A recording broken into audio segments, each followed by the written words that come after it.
Salut la compagnie, c'est Jules Melon et aujourd'hui dans un procédé critique, vu que j'ai parlé de Taxi 1 l'autre jour et que je viens de voir le 2, on va parler de Taxi 2, film réalisé par Gérard Krajcik, alors pas Gérard Pérez du coup, un autre Gérard Krajcik. Quand j'étais plus jeune, je sais pas pourquoi, je croyais que Gérard Krajcik c'était le nouveau pseudonyme de Gérard Pérez. Enfin, voilà, c'est une petite anecdote. Sorti en l'an 2000, produit et toujours écrit par Luc Besson. Donc, Taxi 2, on reprend les mêmes et on recommence quasiment. Sami Nasseri dans le rôle de Daniel, le chauffeur de taxi anti-flic qui doit aider les flics. Pareil là. Frédéric Diffenthal en flic maladroit. Pareil. Marion Cotillard en meuf de Daniel. Pareil. Même si là, elle ne sert strictement à rien. Ou quasiment. Et il y a aussi Emma Sjöberg pardon, dans le rôle de Petra, dont Emilien est amoureux. Et le grand Bernard Farcy toujours aussi extraordinaire dans son rôle de chef de la police, complètement beauf, voire raciste. Alors là, c'est plus les Allemands, c'est les Japonais. Alors c'est plus les Schleux, les Boches, c'est les Niaques. Alors, évidemment, ça fait sourire, mais 20 ans après, ce genre de comédie un petit peu politiquement incorrecte avec ce genre de personnage peut-être passerait moins. Donc rigolons, mais pas trop. Bon là, c'est du quatrième degré, alors encore à la rigueur.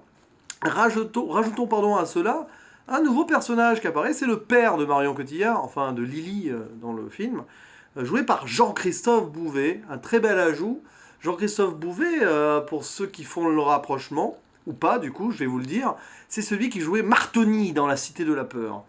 Donc un très bon comédien, et en fait il tue un peu, il crève l'écran, pardon, et il écrase un peu le reste, même si Bernard Farcy pardon, reste très très intéressant, toujours un peu en retrait, notamment à la fin du film, où finalement il se retrouve dans l'incapacité de faire ses boutades, du moins de façon intéressante. Je ne vais pas spoiler, mais bon, voilà. Mais voilà, donc bon bref, vous avez peut-être compris avec le ton de ma critique, enfin du moins avec mon enthousiasme. Par rapport au 1, le 2, c'est... Bon, voilà. Alors, ça reste toujours très moyen. Bon, le 1, j'ai bien aimé. J'aime encore en le revoyant parce que c'est le contexte. Mais le 2, en fait, je me souvenais pas de l'avoir revu. Je l'ai vu qu'une fois. Et là, je viens de le revoir. Et voilà. Heureusement qu'il y a Jean-Christophe Bouvet dans le rôle du général Berthiaud, avec son franc-parler, lui aussi, en mode nostalgie de la guerre d'Algérie. Bon, ça donne quelques scènes intéressantes avec Sami Nasseri. Mais pour le reste, le scénario, c'est le copier-coller du premier quasiment, si ce n'est que là, on enlève un ministre au lieu d'attaquer une banque. Et niveau action et déroulement de l'histoire, aucun intérêt. La deuxième partie du film est ridicule, si ce n'est quelques cascades dont malheureusement... Enfin, ouais, qui laisse un goût amer ces cascades parce que il y a un cascadeur qui est décédé, un caméraman pardon, je crois, qui est décédé suite à une de ces cascades et Rémi Julien, le cascadeur qui chapeautait tout ça, a eu des soucis de justice. Ce film est finalement plus connu pour cette mauvaise péripétie. Oui, parce que ça va sur Paris d'ailleurs, on sort de Marseille, on va sur Paris, mais voilà. Autant la première partie du film est très intéressante avec la découverte de Jean-Christophe Bouvet donc dans ce nouveau rôle, mais alors le reste, voilà, c'est un petit 5 sur 10, grosso modo. Et encore, je suis généreux, et encore parce qu'il y a de l'acteur qui se met dedans, quoi. Voilà, Bernard Farcy et Jean-Christophe Bouvet. Parce que pour le reste... Puis Marion Cotillard, la pauvre, elle sert à rien dans ce film. C'est... Enfin, Voilà, et puis bon, Daniel et Emilien, la série Diffenthal, ça commence déjà à se lasser, là, on le sent.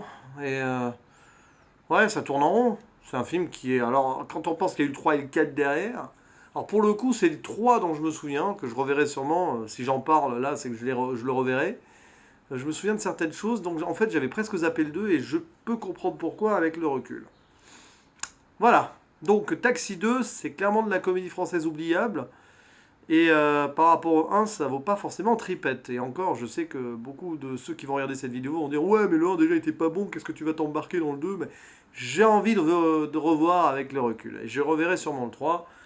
Et je crois que le 4, je l'ai jamais vu, mais si je me le farcis, sans mauvais jeu de mots avec Bernard, si je me le farcis, il faut que j'en ressorte vivant aussi. Donc on verra plus tard. Bref, assez de tergiversation. Je vous dis à la prochaine. Ciao.